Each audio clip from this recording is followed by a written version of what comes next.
Hey, everybody, it's No Driving Gloves again, and taking advantage of, I guess, some opportunities we've had. Of a global lockdown.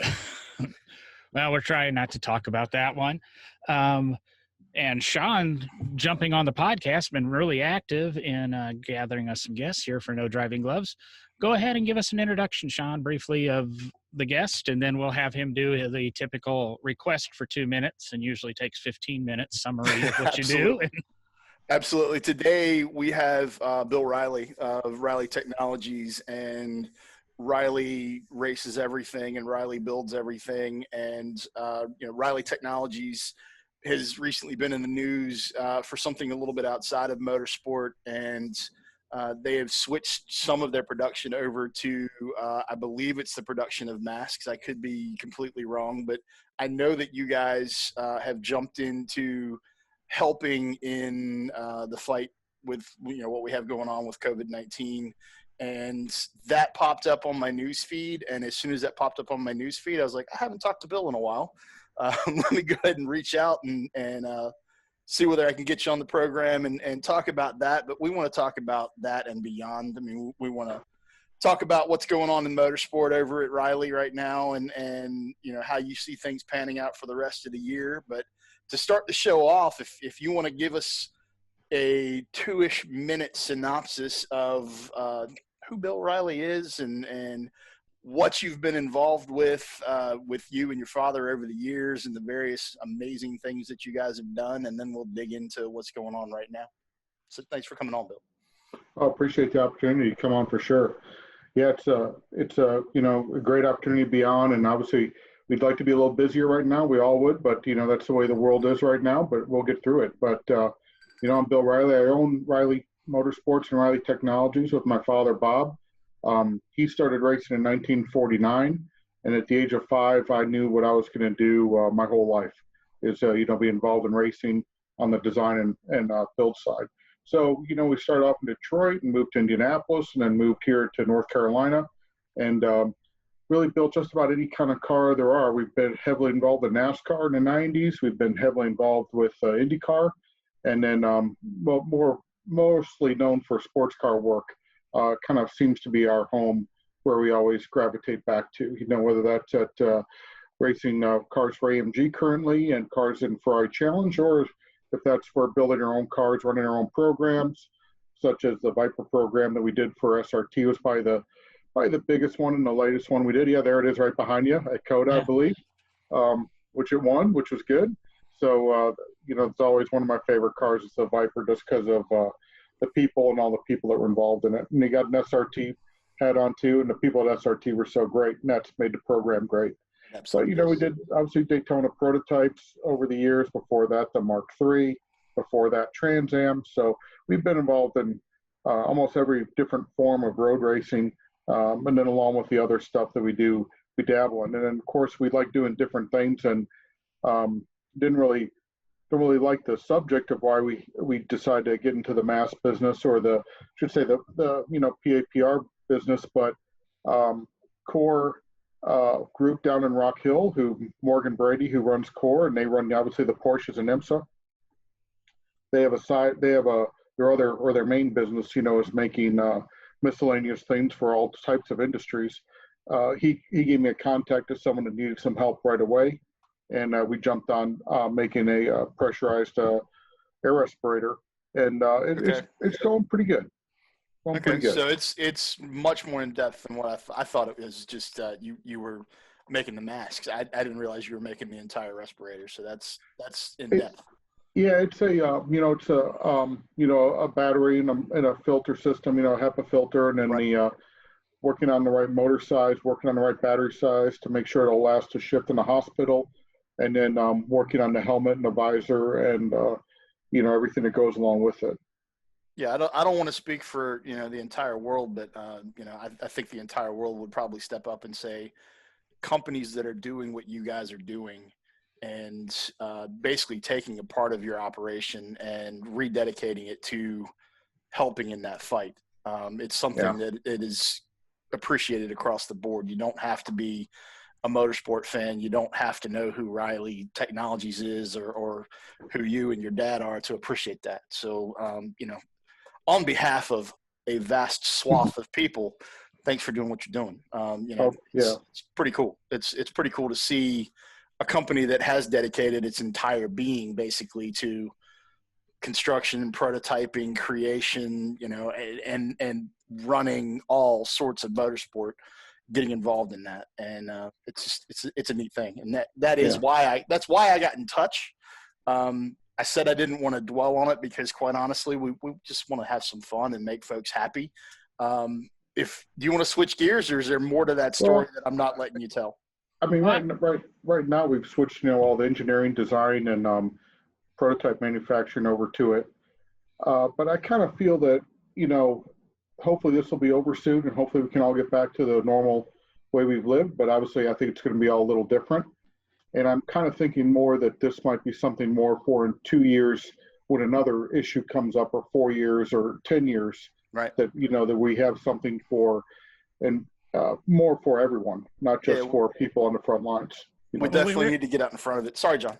I was going to say, well, we hear of all the big companies, Ford's made news and GM's made news. And it's what's interesting. And of course, Sean and I and everybody involved with the podcast, our news feeds focus on automobiles and automobile companies and racing and such.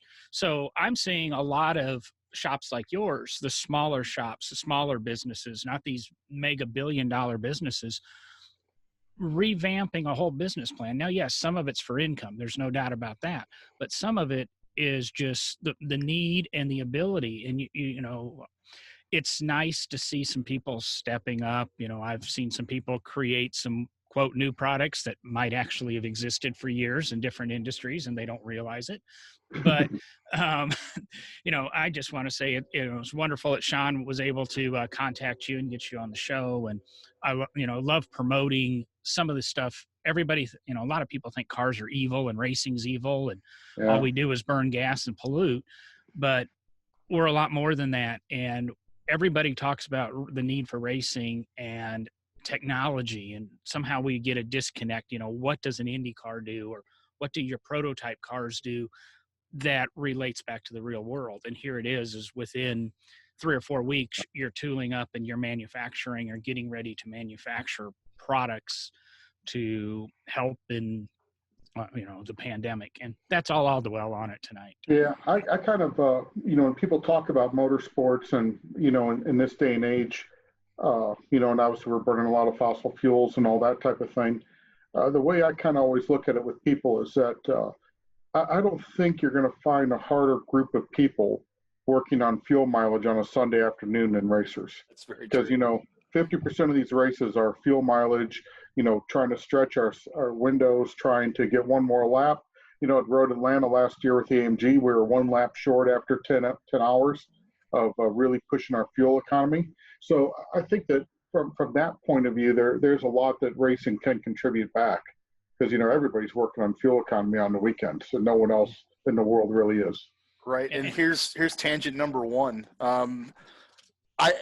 I wasn't thinking about going down that road, Bill, but when you as an engineer are trying to tackle that problem of don't care whether it's a little 4-cylinder turbo or a big V10. I think what was it? The GT3R Viper was what? An 8.4 liter. Was it the 8.4 or was it the 8? I thought they kestroked the GTSR. The LM car was an 8 liter, and the GT3R was an 8.4. Okay, so you got. I mean, you've crossed the gambit as far as engine size and all of that good stuff, but how do you as an engineer sit down and try to figure out the problem of fuel saving when it's literally a game of how fast can you go and how much of a lap are your drivers holding that throttle wide open, because that's where your speed comes from. So how do you do it? Well, most of our programs, the engine calibrators are top, as they are with every program that's racing, whether it's our AMG program or some of our competition. So the engines usually are running pretty much at their limit. So a lot of it comes to how the driver can save fuel, and us on the data side, the data engineers looking at how we did it to translate it to the other drivers, so we can save fuel that way. That's probably actually the style is a big way of saving fuel, because we already kind of do everything else. The low friction bearings, obviously the aero work, the engine calibration, getting all the drivetrain to the right temp. We kind of do all of those things. But then when it comes down to really saving fuel, it's what can the drivers do. And for example, Jeroen Bleekemolen is one of the top at saving fuel and still being able to do a decent lap time. Yeah, so it comes down to, once you put the car on the track, it comes down to where does the driver roll out of the throttle? How does the driver roll out of the throttle? Exactly. How does he get back to power? As he goes through the apex. From an engine management standpoint, and these are the things where I'm trying to go here is how all of that technology comes together and then gets translated back to a road car, to a car that someone can put in their own garage. One of the things that I've always said is one of the primary functions of racing is to provide a test bed for OEs to further technology. So where do you see your aero work and your engine management work and those high friction bearing technologies that you use? Have you had direct impact on manufacturer programs as a result of that stuff that you I'm sure over the years it has drifted back and forth a bit, but probably the biggest program that we can all relate to that does a lot of that is the Corvette program with Pratt Miller. Mm-hmm. They really work back and forth with Chevrolet a lot on transfer of knowledge and transfer of ideas to improve both the race car and the street car. And obviously it shows on how good that team and the car is. Yeah, and how good the current generation cars are as they evolve over time. Definitely. I was just wondering if you had much impact with the Viper program, because I think the Gen 5 was it was more evolved by the time you got your hands on it, correct? But the GT cars. I think that the Viper program within Chrysler was a little bit isolated from the production car. We had really good production car people we could pull from if we had issues or when we had issues. And obviously they were always jumping up and down to help. But that program, when you look at it, that program was 2.5 years into it. When it got stopped. Yeah. And the Corvette program is on year 21. Right. No, actually, before that they're on year 23 because they started in '97. So they're in year 23 right now. So it's quite a bit different, looking at each way. But obviously the SRT engineers, there were several that were heavily involved, like Matt Benarowitz and Gary Johnson was a program manager, and Russ Rudicelli and Dick Winkles, who was in charge of the engines. They were heavily involved. And then if we had an issue, like let's say if we had an AC issue, they would get the right AC guy to call us or come down right away to sort it out. So it was a pretty good program, but it didn't really, just because of the length of time of the program, didn't go the other way as much. That makes sense. And more Corvettes are built every year than Vipers have been built in total. So exactly. That makes a lot of sense. As far as the transition from Viper to Mercedes, what are the parallels between those cars, and what are the massive differences? If you can speak to that a little bit, when you look at the Viper program, that was really designed in the spring of 2012, and the AMG was quite a bit later. So the generation of the race car was quite a bit different between the two. About a 5-year gap. Right. So the AMG went farther on aero items than we could on the Viper because of the rules at the time. The AMG is extremely reliable. It's not quite as robust as the Viper. The Viper we always joked about it because it was a bit like Rodney Dangerfield in Caddyshack. Like, hey, you scratch my anchor. It's one of those kind of cars. Right. While the AMG is a bit more fragile, but the AMG is durable. I mean, it'll run forever unless you hit something. So it's kind of a different mix. But the people at AMG, we walked into a program, Ben Keeney and I, and the car just won Nürburgring the 24-hour when we decided to go that way. And so you're getting a car that, if it wins a 24 hours of Nürburgring, that's pretty brutal. Right. So we got a pretty good car, and some people don't believe me when I tell them this, but one of the AMGs, I can't remember what year it was. We got our race car. We leave for Daytona on Monday for the race week, drive down from Charlotte. We received the car on Thursday, the 4 days before we were supposed to leave for the race, for the 24 hours Daytona. And we were able to take Sunday off. That's how good those cars are when you get them from AMG. Right. They are really good. And when we ran the car at Daytona during the 24-hour, we didn't open the hood. It didn't have any issues. Wow. They're really good race cars. And the GT4 car's the same way. I talked to Ben during the 24, and he was saying that he was astounded by the reliability too. So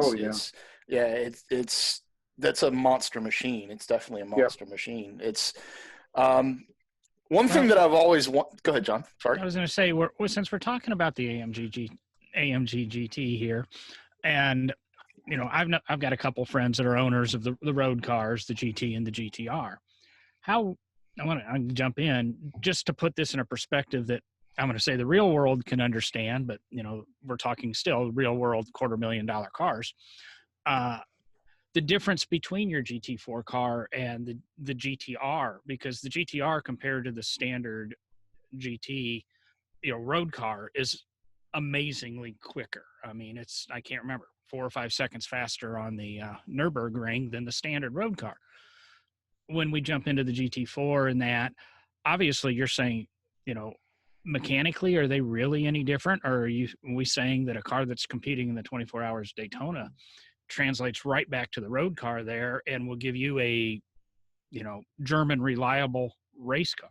Is that something you can even get into or touch? Yeah. I mean, we'll talk about the GT3 car, but the GT3 car, the AMG, it uses the older V8 engine, a normally aspirated engine, and it uses, a Hewland transaxle dog ring box with paddle shift, and it uses about half the suspension components are stock, or they change the rubber out for sphericals. So it's kind of like halfway between a road car and a street car, while the Viper was way the other way. The Viper was almost all race car. Right. You had to use a production frame. So it's hard to say. It's pretty far away from a street car. The GT3 car is. The GT4 car, though, is pretty close to the street car, but it does use the same Hewland transaxle. Is the 3 car doing a lot of suspension geometry changes and or does it? Okay. Yeah. Yeah. I just you can never tell with today's cars. I mean, they're getting so good with their street versions these days that it kind of makes me wonder when we're going to see, or if we're going to see, and this is something that I definitely want to pick your brain on, are we going to see a shift back towards not necessarily showroom stock by any means? I mean, GT cars are going to be GT cars, but we keep seeing GT1 was the rocket ship, and then GT2 came along and they slotted in below, and then all of a sudden they're running faster times than the GT1 cars. GT3 came in as the slot below GT2, and now GT3 cars are basically up to about the same, if not a little bit quicker lap time than GT1 but was a decade ago. Are we ever going to see, in your opinion, a return to, I guess I want to say, more affordable, high-level professional racing, where you don't have to go in and affect so much change to be competitive to a car, a body in white, basically? I think the GT4 car is kind of at the right limit. You need to have a certain amount of race car in it for it to work. You need to have the right gearbox. The AMG, I think the GT4 car goes 30,000 miles between engine rebuilds, which is pretty good. That's pretty strong. Yeah. And then when you look at, let's say if you look at a TCR car, that's probably the next level. but they're still expensive too, just because of all the race car they have to be put into They're them. incredibly expensive cars to buy. And it's justifiable on how much stuff that you have to do to them. So cost wise. So it's kind of like, to me, the GT4 car and the TCR cars are the right showroom stock level, if you could call it that. Otherwise, the problem is, if you get, like, let's say a street car, whether it's a Mustang or what have you, and you start to gut it and you start to put in a roll cage. Now all the electronics are messed up, so you have to put in all new electronics in it, because you're stripping the car out and it doesn't like that. Yeah. Now you're all of a sudden you get that, you're right up to the $200,000 number before you even know it, and that's why a GT4 car is kind of the right car. Gotcha. So you don't think we're ever going to go back to a Firehawk type series or something along those lines? Or there is a series, and it's called Champ Car, and that's the level that's there, that that anybody can participate in and do it. Champ Car, World Endurance, American Endurance, Right. All those series. And I've actually been saying for a couple of years now that I think American Endurance, or Champ Car might even be able to do it, rise up to be where Pirelli World Challenge was 5 or 6 years ago. Yeah, I'm not. I stay pretty loyal to Champ Car. Yeah. So I haven't done the other two to comment, but I do, stay pretty heavily involved in Champ Car, and enjoy that quite a bit. It's great racing, and what's really amazing to me is it's great racing that most of the world doesn't know about. If you're outside of motorsport, and you mention Champ Car, they wouldn't even know that Champ Car existed alongside IndyCar, much less the current version of Champ Car that we have, which sort of evolved out of the 24 Hours of Lemons, and then the more serious side of the 24 Hours of Lemons. And now you see, folks showing up to Champ Car events with proper race cars. They're no longer low budget race cars. I have a friend who fields a couple of SC400, I think, Lexus, that are basically completely gutted from the ground up, rebuilt as race cars, super dry. I can't help but think, and this is where I really want to pick your brain. Is there a want from the casual race fan to see more of the cars that they could go out and actually buy at the pro level? Or is the pro level the place where the casual race fan wants to go and go, oh my God, that's amazing, and like stare at a prototype or the GT3 AMGs and all of the current GT3 field? Like I'm torn between that. I'm just curious what your thoughts are on that. I kind of think that we're there, like I said, with GT4. I don't know if you can get much cheaper than that and still have a good solid race car platform. Gotcha. That kind of seems to be, I don't want to say the lowest level. It's kind of fun with the Champ Car or Lemons. You go to those races and you see these cars, and it's always, oh, my mom had one of those, or I had one of those, or I That's crashed exactly one of where those I was in high going. school. And so it's fun. And typically you have a group of friends that you're driving with. So like for me, I don't fish and I don't bowl and I don't hunt, but I have a good group of people that we go to the Champ Car races with, and we enjoy going, and sometimes the wives and girlfriends come and sometimes they don't. So, it's a good grassroots kind of thing to do, if not the best, in my opinion. It's serious enough to where you get your competitive juices flowing, but it's for sure. It's not so serious that when you look at the car, you're like, if anything happens to this, it's a totally different feeling, and I get that.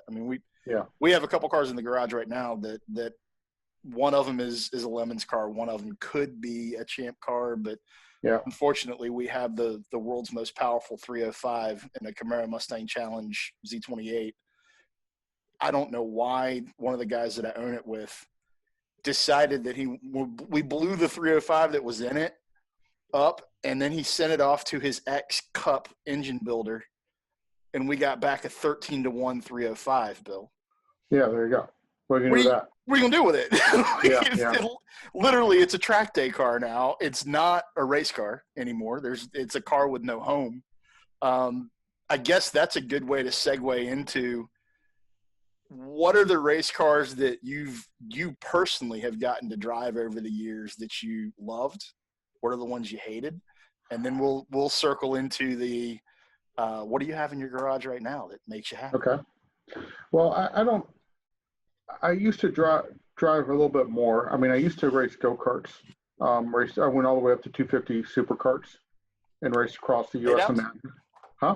The Enduros, the laydown ones? Yeah, the kind of ones that are halfway. You know, they had a wean and all that. And then when my son was born in early 2002, I stopped because it was a bit too dangerous, you know, to have a small family. So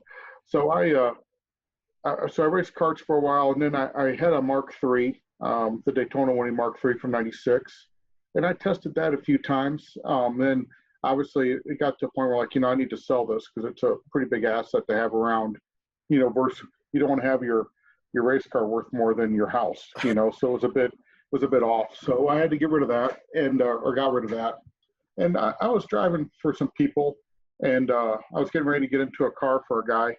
We were at Daytona, and you know, one of the crew guys asked him, "Hey, you know, what happens if Bill wrecks his car?" You know, and the car owner at the time said, "Oh, it's not a big deal. He'll just fix it for me or give me a discount on a new Daytona prototype." And I kind of had to go, whoa, you know, Bill the driver or Bill the halfway driver and Bill the race car builder are two different bills. You know, there's no transition, right, you know, from the business side to me wrecking the race car you asked me to drive. So I kind of got out of it a little bit, but driving that Mark III, the one that had the Oldsmobile Aurora engine in it, so it didn't have a lot of torque. It had a lot of horsepower. It was really a nice car to drive, like crazy nice. And people come up to me and tell me that have driven Mark IIIs in anger, telling me that was the best race car they ever drove. And it really was a good car. Recently, I was able to drive a super performance GT40 Mark II at a test, but unfortunately I hurt the clutch. So the test was fairly shortened because of that, but that was a cool car to drive just because, you know, here's this, you know, Ford GT Mark II, you know, it was a GT40 Mark II. It was a fun car to drive. So kind of driven a little bit of everything, I guess. I drove a Daytona prototype a little bit, but not a whole lot. But, you know, so I kind of gravitated more towards chump car just because I didn't get scared if I was going to get hurt in a car, not hurt. I didn't get scared of financially getting hurt if the car wrecked. And that was a bit more relieved for me to do. It's always, it feels a lot better to drive a car that you know you can walk away from. If it might be your fault, it might be a mechanical, it might be someone else's fault, but you need to know in the back of your mind that you're going to be able to eat tomorrow. if whatever you're racing is. I had a guy one time, Buddy Bennett, who has a big vintage company now, tell me one time that you know, if you're a driver owner, you need to be, you know, emotionally and financially ready to leave your race car at the racetrack sometime, because eventually you're gonna have to leave the car there, like if it's not coming home. So that kind of sets a tone to what level you need to be at. That makes perfect sense. Perfect sense. So, John, do you have anything you want to add there, or do you want me to? Well, I was going to get into to try to take it a little bit for our more casual listener in looking at the Riley Technology website, and get into a little bit of, you know, kind of what you offer, because I'm more of a background guy. I don't get into cars.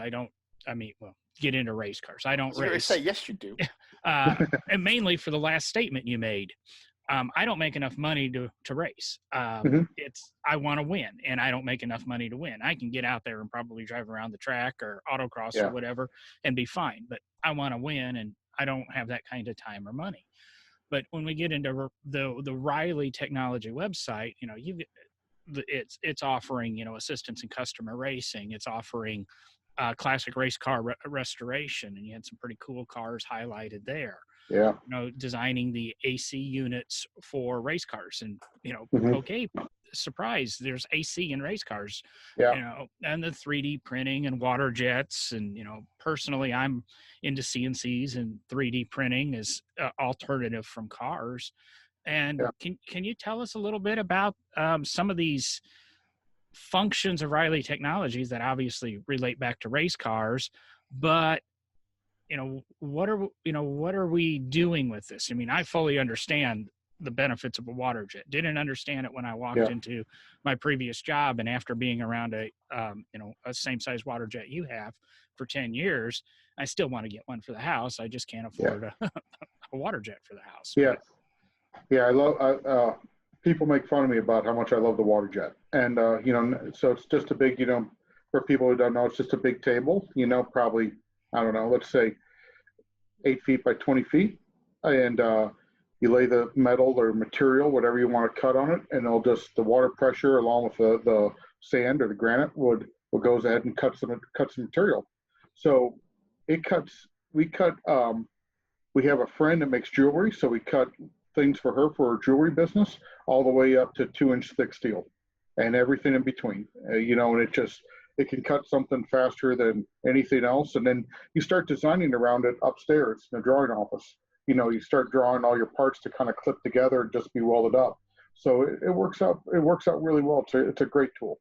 Yeah, one of the Lotus restorations I did, we had to fabricate engine mounts, and when you looked at them in the two-dimensional form, they looked like some sort of medieval weaponry. And once they're all folded, they make these nice little J's and such. And the water jet that we had, and of course we did tours because I was in a very public building and facility.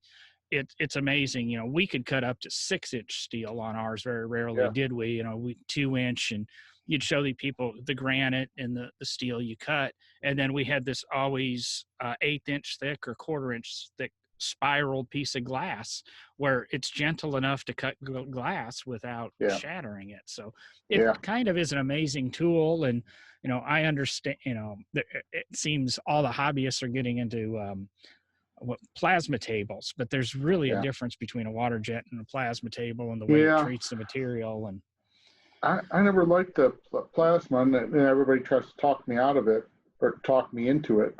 But my fabricators don't like it because the edge of the metal you have to weld on. It's not great. So we're always trying to do more aircraft style work on our fabricating parts. So the metal has to be perfect all the time. So that's why we stick with the water jet. So you said you're doing some jewelry for a friend. Is that a friend, or are you guys? Or is Riley Technologies available for small scale production work or small scale design? Or well, we charge her just to make sure. we charge her. That's not a problem. We're sure it's not complimentary, but no. But she's she's my wife's yoga instructor, and she's a good friend. So but we do all kinds of things. We did a job for a group that was 30,000 parts, and we do a job for her, which is, a bunch of small parts out of copper. So we do a wide variety of stuff, and we do a lot of brake pads. Oddly enough, if you have a brake pad material and it's not the right shape, we go ahead and water jet it into the right shape. So we do a lot of that also. So it's just amazing, and we have our other parts of our business. Our composite group is pretty diverse, and we do a lot of different things there. A lot of things within the industry, and it's on the WeatherTech website. But if you buy a carbon fiber license plate frame from WeatherTech, it comes from our facility. We build all those here, in Mooresville, North Carolina. So, anything from a license plate frame all the way to prototype tubs, we do it all. Interesting. Yeah. Have I got a couple CAD files for you, sir? We'll talk after. Okay. We have a couple, like the composite shop. Some people might be interested in this that are into racing, but we just did a set of body molds for the front engine GTP car, Mustang GTP car from 1983. We're restoring one of those cars here, carbon tubbed car from 1983. The first sports car that was a carbon tubbed. And so we're doing a full restoration on that for a group. And we just made a new set of body molds for that. Is that the one that's on your webpage, the 06 car? Or Yes. Okay. Yep. Yeah, Yep. that is an evil machine. Yeah. In the it's pretty best cool. ways, that thing is. Yeah. That's bonkers. Should be fun. It's what else do you guys have going on? John brought it up, the classic car restoration side. Yeah. You're doing the GTP car right now. Do you is it concurrent? Do you have a bunch of projects going on? And what have you guys worked on over the years? I didn't even realize that was part of Riley Technologies' business. Well, typically we like to do cars that we were heavily involved with. So we have a Mark III we're restoring. We have Paul Newman's Trans Am Mustang that we did for Paul, where we finished a rebody on that for a customer. Doing a Ferrari Challenge car for somebody, an older Ferrari Challenge car. And we have a reproduction Greenwood Corvette that we're, getting ready to go racing whenever we go racing again. So Which generation Greenwood? It's 76. Oh, wow.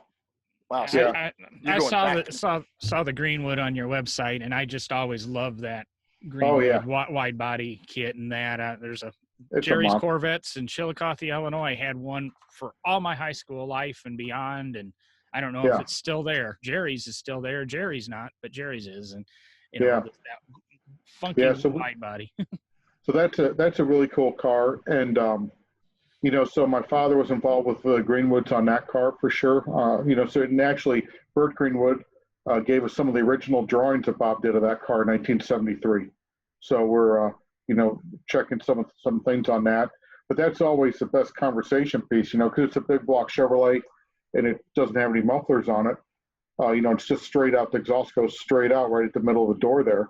And whenever someone who's kind of into racing, or not kind of, someone who's not too much into racing comes to the shop, you say, "Oh, you ever heard a really loud car before?" And they're like, "Oh yeah." So we fire that monster up, and it just just shakes the building. It's great. What are, if you know off the top of your head, I don't want to put you on the spot, do you know what the specs are as far as what kind of power it's putting down and what it weighs and things like that? Because that is just a monster. That's fair. The engine in it's fairly mild. I think it's probably at 750 horsepower. Fairly mild. Fairly mild for a big block Chevrolet. And then I think it weighs right at 2,700 pounds, 2,600 pounds. It has all the tire in the world underneath. Yeah. That is a cool machine. That's the biggest tires that were made at the time. That's why it has those tires on it. What are those? They look like 435s or 535s. They're just they're 17 inches. They're 17 inches. I mean, I think they're 18 inches wide. Okay. Yeah, huge. So they're big. That's almost a Flintstone tire on the back of that car. That almost goes all the way across. Yeah, the front is small though in comparison, so it's a bit of a different setup on the car, but it's got a big rear tire, that's for sure. All right, I'm gonna while I'm on this screen, I'm gonna switch over to the Mustang. Yeah. And that Mustang it's a GTP car from what era, Bill? And that's 1983. 83. What's the power plant in that thing? That had a 4-cylinder turbo, and that was kind of the issue with that car. Is they had a lot of engine reliability issues. It won its first race, but then it always had engine failures after that. I don't even know if it finished the race. It had just engine failure after engine failure. Gotcha. So was it based off the 2.3 turbos that Ford was using in that era? Or it was based off the 1.6 liter Cosworth. Oh, okay. That makes more sense. It was a small engine. And then I don't know, on that picture, you can't really, I don't think I see him, but Gary Pratt was the lead fabricator on that car. Okay. So that's, my father and Gary Pratt worked together, quite a, basically for my whole life. I think they started on the Greenwood Corvettes. And so they've always worked together, until the split. But anyway, Gary's been a long-time family friend. I don't know if he likes me or not, but it's a long-time family friend. Why would he not like you, Bill? It's perfect. Do you know Gary? He's kind of tough to read a little bit. Yeah, there are a lot of folks out there like that. Yeah, true. I'm just kidding. Gary's a great. I'm going to keep going down the line just because there are a lot of folks that probably don't know the cars that Riley's been involved with over the years. And Yeah. the one that I have up on the screen right now, I'm going to let you tell folks what it is and Yeah. what the car is all about.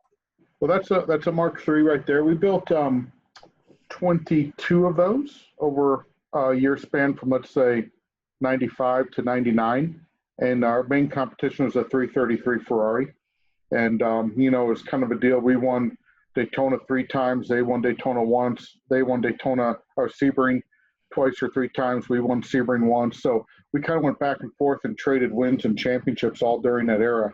And it was really a great time. The Ferrari engine was great, tons of power. And we had cars powered by Chevrolet, Fords, and Oldsmobiles and up against them. And then we ran, that actual car was our team car that we ran out of the shop. And Wayne Taylor was the lead driver on that.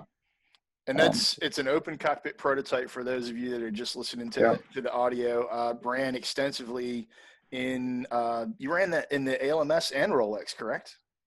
Yeah, I mean it ran. Back then it was IMSA. I mean, if you look at the in front of the rear tire, it's IMSA. But 95, 96, 97, that was all IMSA.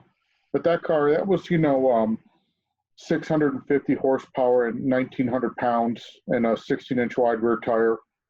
They were flat bottom cars, and it was really reborn out of the GTP era to get costs out of the cars. So we would sell those cars with no engine for around $300,000 at the time. Mm-hmm. That was in the mid '90s, so it was pretty affordable to go race for an overall win. But it was really just a great time. And we took it to Le Mans a few times also. How did it run at Le Mans? It's a beautiful car. It looks to be a little shorter. Is it a little shorter wheelbase than what would typically go to Le Mans, or was it pretty much? It's 110-inch wheelbase. Okay. It was fairly long at the time. Okay. It looked short just because we cut the back off for drag. That was a more efficient way to do it. But that car was fair at Le Mans. We didn't have enough time in development to go to Le Mans. We didn't have enough development aero-wise because we decided to go to Le Mans in Victory Lane at Sebring. Okay. Believe it or not. So all right, we need to get into that story. Yeah. dig deeper there. Yeah, so we won Daytona with that car, and then we won Sebring with that car. And when we were in Victory Lane at Sebring, I don't know who, but somebody started chanting Le Mans because we're going to go for the Triple Crown, which has never been done. And so everybody was chanting Le Mans, and I was a team manager at the time. Mark Scott was crew chief. My dad was the engineer. And I got back, and Mark and I looked at the rules real quick, and the entry was due, I think, like on Tuesday after Sebring. So we sent our entry in, and all of a sudden now we're going to Le Mans. And they accepted you immediately. Yeah, I think that's not normal. That's not normal either. No, I think back then we had to pre-qualify. Okay. So they accepted us to go to pre-qualifying. Okay. Which is another story. So then we entered Le Mans, talked to all our partners at Oldsmobile and Danka and Pirelli, and we got the budget together. And then we realized with pre-qualifying that we need another car because there's a race between pre-qualifying and Le Mans. So we had to build another car to race in America, a lightweight car. So we shipped the winning car over to Le Mans and built another car to do the sprint races while we're in Le Mans. Oh my God. So it was a lot of work. That was a little bit more than that $150 Le Mans entry fee. Yeah, it was a bit more than 150. But I think at that time, I think I was the youngest entrant at Le Mans. I think I was age 27 when we put the entry in. So that was kind of cool. But we went to Le Mans. Le Mans was a great experience. We broke a gearbox halfway through. In our trophy room, I have the Daytona trophy, I have the Sebring trophy, and I have the pinion from Le Mans, next to it. So almost got a Triple Crown. You bring back what you can bring back. Exactly. Hardware is hardware, sir. Yeah, but it was a lot of fun. How many times have you guys been to Le Mans over the years? With cars? It's hard to say. Yeah, with cars. Sometimes I go as a consultant. Sometimes I go for meetings, and then sometimes it's the whole team, like we're going, So I'd say reading cars we actually ran there maybe 10 times. Okay. Over the years, 96 being the first year. Okay. And then, then recently with the Ford GT this last year. Yeah, we're not going to talk about that. We can talk about it if you want Unless to. you want to talk about that. I'm okay to talk about any question Okay. you have on it. I can answer. I came unglued. I've known Ben for a while now too, and on the edge of my seat at the end of that race, and Oh yeah. I was jumping up and down in my living room the way you guys were jumping up and down in the pits. I mean, Yeah. I was just so happy. What happened?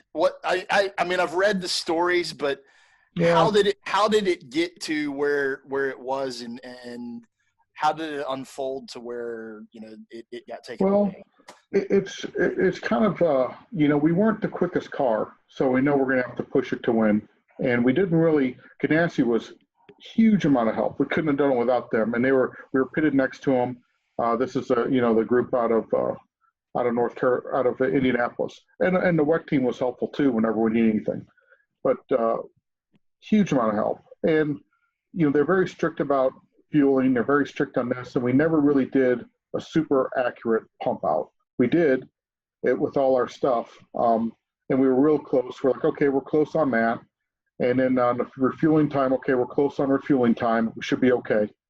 And, would you know, in the race, we were just a hair too quick on fuel. And I think we're 0.4 seconds, over 45 seconds, we were 0.4 too fast.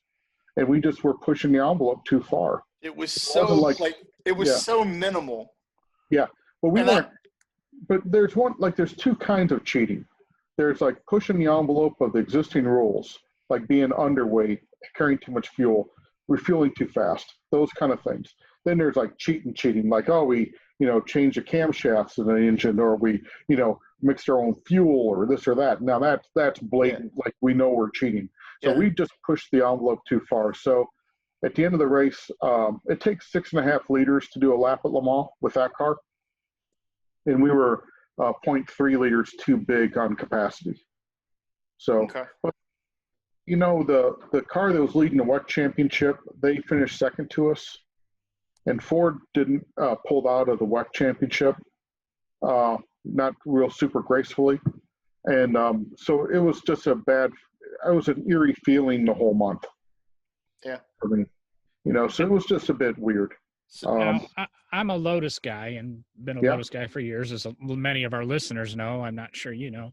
And all of a sudden I jump back to, and I'm a conspiracy theorist at times, Chapman got disqualified from Le Mans back in 56 or 57 because what was it with the 23? It might have been with the 23, so it would have been like 62, because the rear wheels had 6 lugs and the front wheels had 4 lugs, and it was a way to get him out of the race.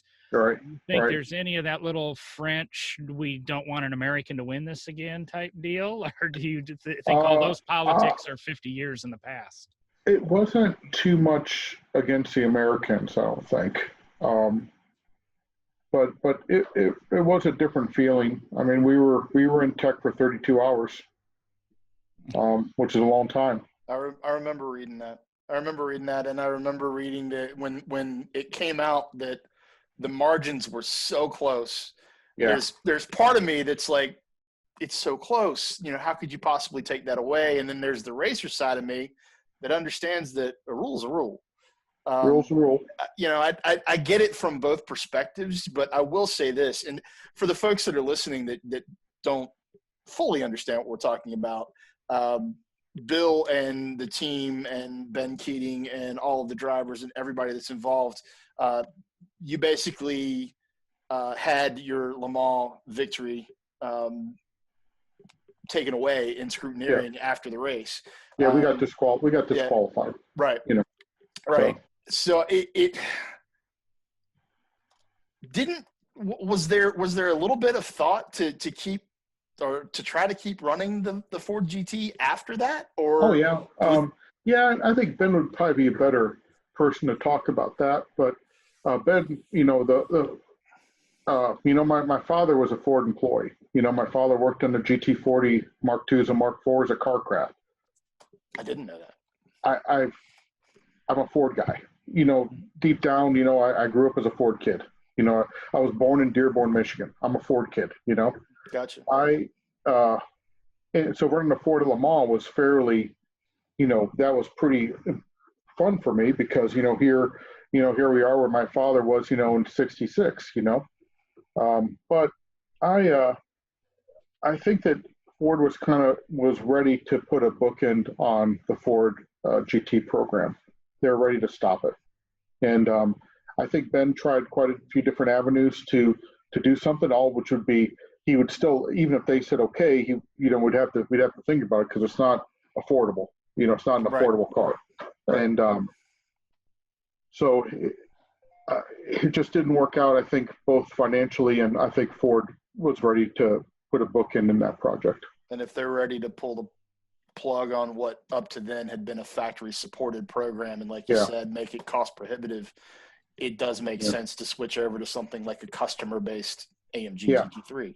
Yeah, and I mean, I don't want to say how much more affordable a customer-based Porsche is than a Ford GT, but it's a lot. Yeah, it's a lot. Orders of magnitude, cubic dollars. Yeah. Oh yeah, it's a lot.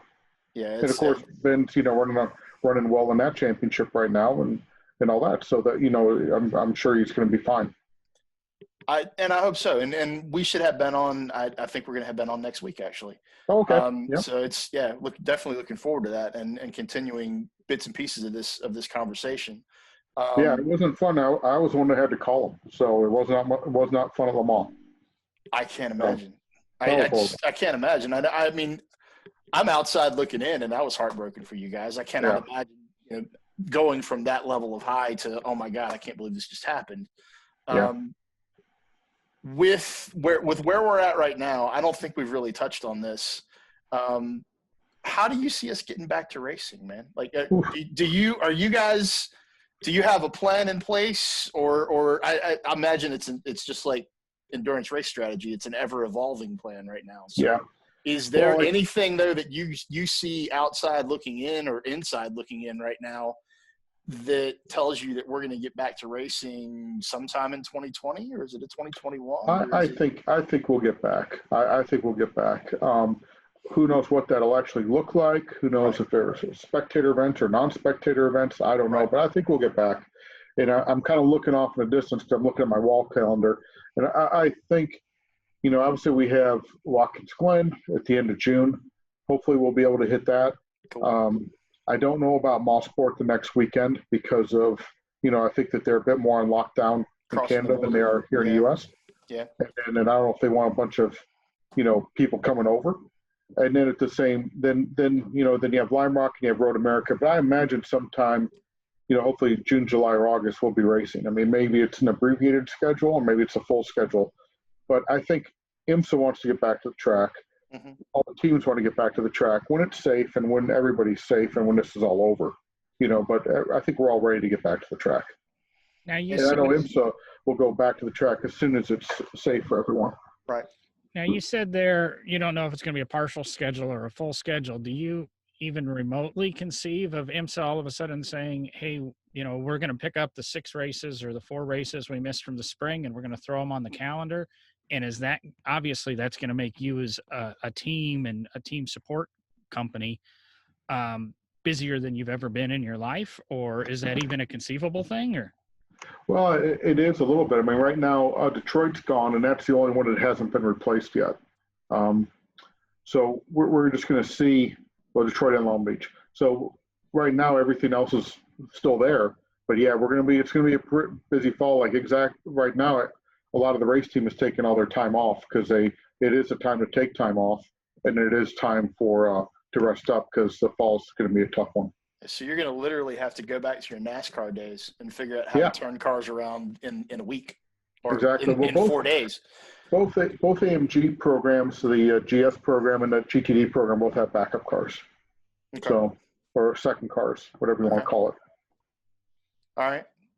Yeah, I can't wait to see that happen. I just can't wait to see the return to the real tracks. And now that I've said the return to the real tracks, have you been involved with, or are you thinking about getting involved with the whole iRacing hop on the simulator? Do you ever hop in to iRacing?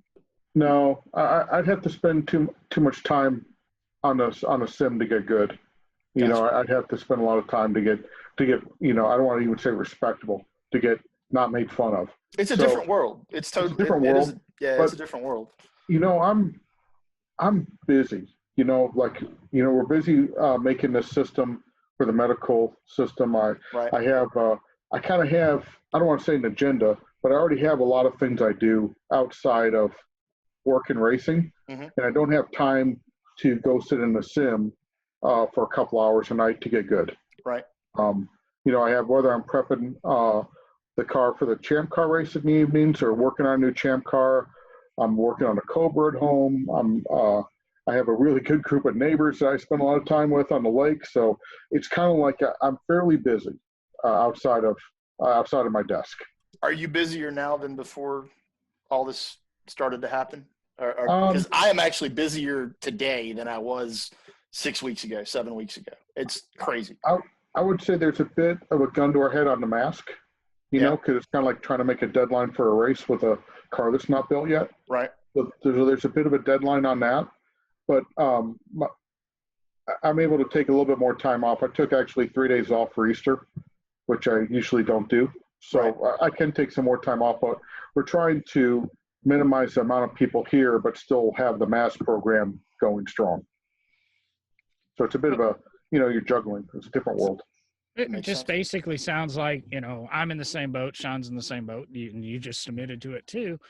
You've chosen, as opposed to treat this as a vacation, is to treat this as an, kind of an opportunity to take, the mask obviously is something that came up because of the situation, but to take the Yeah. opportunity to expand what you're doing or improve on what you're doing or research or branch out to a couple of things. Yeah. We had Tom Cotter, the author, on a couple of weeks ago, and he started writing a book on Porsche that he hasn't yet to sign the deal on, but he said, when am I going to get this kind of time uninterrupted to sit down and write? So Exactly. he was 4 or 5 weeks, and I can't remember how many pages into this book. I think 100,000 words or something. Mm. And And just doesn't have a commitment for it yet. Yeah. but Yeah. taking advantage. And like I said, I'm doing the same thing. Sean's business launched right at the beginning of this and is Good. is That's actually not scary at all. No, not at all. is busy. So But speaking of Tom Cotter, last question. We've had you for about an hour. You mentioned the Cobra. Tom Cotter has the Cobra in the barn Right. book. Yeah. You have a Cobra in the garage, it sounds like. So is Yeah. that your current favorite car that you have at your house that you're working on, or Ooh. what's the deal with the Cobra? And what is it? Like, just I picked up a kit that was sitting for a long time, okay. and I always have to. It's kind of like my therapy. I have an old Ford F-250, which we call the therapy truck. Because it's always, as Ben Keating says, it has more problems than a run over dog. Like it's like everything's wrong. It's an '86 bull nose, so it's kind of cool. And it's like, Bill, I'll sell you a new one. No, I'll make you a good deal on a new he one. sold me a new.